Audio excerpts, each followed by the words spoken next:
kedepannya. Amin ya robbal alamin. Izinkan saya berdiri di sini untuk menyampaikan sebuah untayan ceramah agama Islam dengan judul Mengabdi untuk Negeri dengan Meneladani Nabi. Masyiral muslimin rahimakumullah. Indonesia, bangsa kita tercinta sekarang ini sedang berusaha bangkit agar menjadi bangsa yang beradab.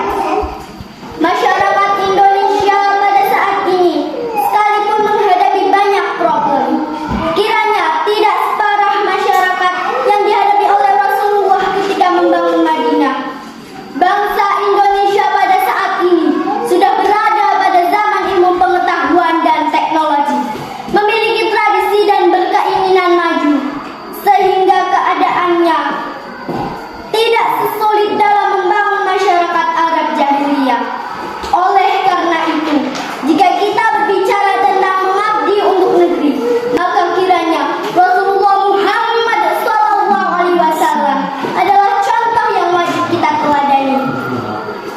Nabi Muhammad SAW sebagai seorang utusan Allah dalam sejarahnya telah berhasil membangun peradaban negerinya dengan sangat luar biasa.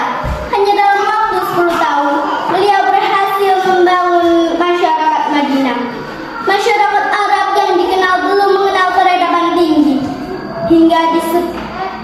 hingga disebut sebagai masyarakat jahiliyah, menjadi masyarakat yang beradab, adil, damai, tentram, dan sejahtera. Salah satu hal yang dilakukan oleh Rasulullah hingga berhasil dalam membangun negerinya, yaitu Nabi sehari-hari memberi contoh dalam menjalankan kehidupan yang benar. Apa yang disampaikan atau diajarkan kepada umat itu, maka itulah yang dilakukannya. Antara ucapan dan tindakan menyatu pada diri Nabi, sehingga utusan Tuhan itu disebut sebagai uswah hasanah, yang sesuai dengan firman Allah dalam Al-Quran surat Al-Ahzab ayat 21. A'udzu billahi minasyaitonir rajim. Bismillahirrahmanirrahim. Laqad kana lakum fi Rasulillahi uswatun hasanatun liman kana yarjullaha wal yawmil akhir wa dzakarallaha katsira. Yang artinya, sesungguhnya telah ada pada diri Rasulullah itu suri teladan yang baik bagimu, yaitu bagi orang-orang yang mengharap rahmat Allah dan kedatangan hari kiamat dan sering menyebut Allah. Lihatlah Rasulullah yang begitu cintanya kepada umatnya, yaitu kota Mekah. Sampai-sampai beliau mengatakan, "Wahai Mekah, engkau adalah mahkota yang paling aku cintai. Seandainya kaumku tidak mengusirku dari engkau, niscaya aku tidak akan tinggal di negeri selainmu." Hadis riwayat Ibnu Hibban. Tak hanya kota Mekah, Rasulullah SAW pun mencintai kota Madinah. Di kota inilah Rasulullah SAW sukses berdakwah menyabarkan agama Islam. Dari Anas radhiyallahu anhu berkata bahwa Nabi Muhammad SAW apabila pulang dari bepergian dan melihat dataran tinggi kota Madinah, beliau mempercepat jalan unta beliau, dan bila menunggang hewan lain, beliau memacunya karena kecintaannya kepada Madinah. Hadis riwayat Bukhari. Dua hadis di atas menjadi contoh bahwa Rasulullah SAW, sang Nabi terakhir, pun sangat cinta terhadap tanah airnya. Jika Rasulullah mencintai tanah airnya, lantas mengapa kita tidak? Tentulah apa yang dilakukan oleh Rasulullah SAW menjadi contoh bagi kita dalam mencintai negeri kita, Indonesia. Syekh Muhammad Ali dalam kitab Dalilul Falihin mengatakan, cinta tanah air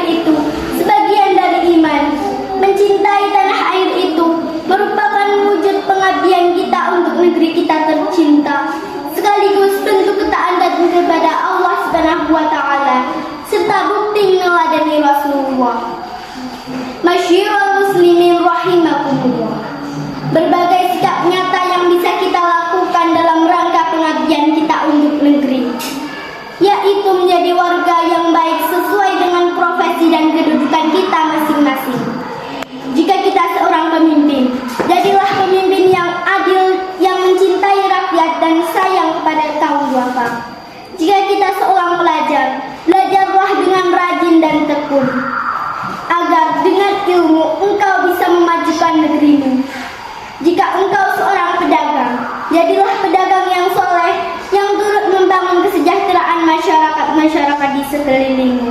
Jika engkau seorang guru, didiklah anak bangsa agar menjadi generasi yang cerdas serta berakhlak mulia.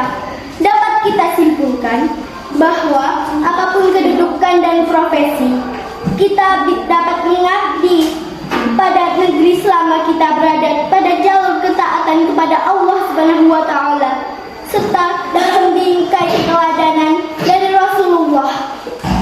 Maka negeri kita akan menjadi negeri yang makmur, thayyibatun wa rabbul ghafur. Insyaallah, amin ya rabbal alamin. Hanya ini yang dapat saya sampaikan. Yang benar datangnya dari Allah dan yang salah datangnya dari saya. Lihatlah apa yang disampaikan, jangan lihat siapa yang menyampaikan. Wassalamualaikum warahmatullahi wabarakatuh. Waalaikumsalam.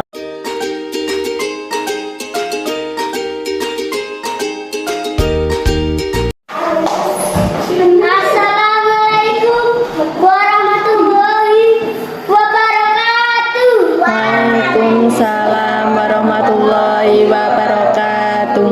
Alhamdulillahirrabbilalamin.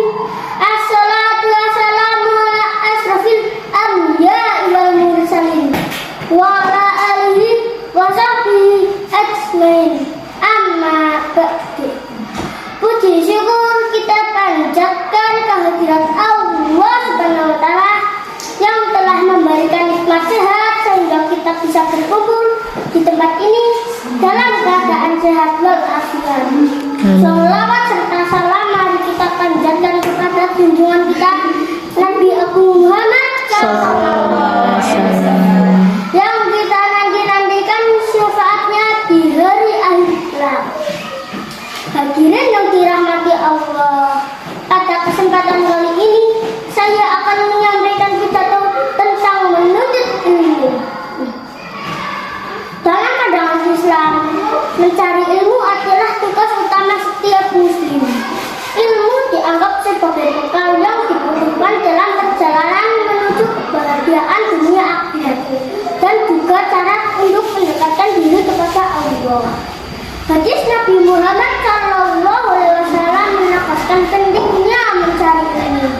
Beliau bersabda, "Talabul ilmi fardhatun 'ala kulli muslim." Yang artinya mencari ilmu itu adalah kewajiban atas setiap muslim. Hadis riwayat Ibnu Majah.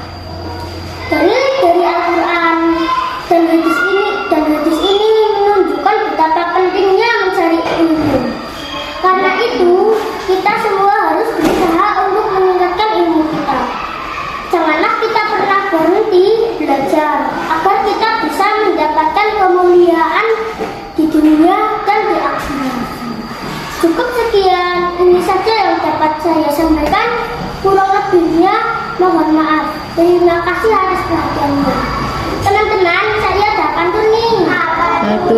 Pisau diasah pagi-pagi. Kebun untuk membakar. Berakhirlah pidato ini. Semoga memberikan manfaat. Amin. Wabillahi taufiq wal hidayah. Wassalamualaikum warahmatullahi wabarakatuh. Waalaikumsalam.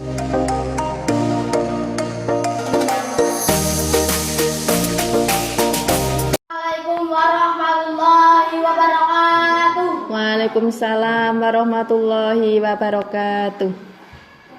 Salatullah salamullah ala toha rasulillah. Salatullah salamullah ala yasin habibillah. Tawasallah bibi samillah wa bilhaqi rasulillah. Wa kulli mujahidin lillah bi'alil badariyah Allah.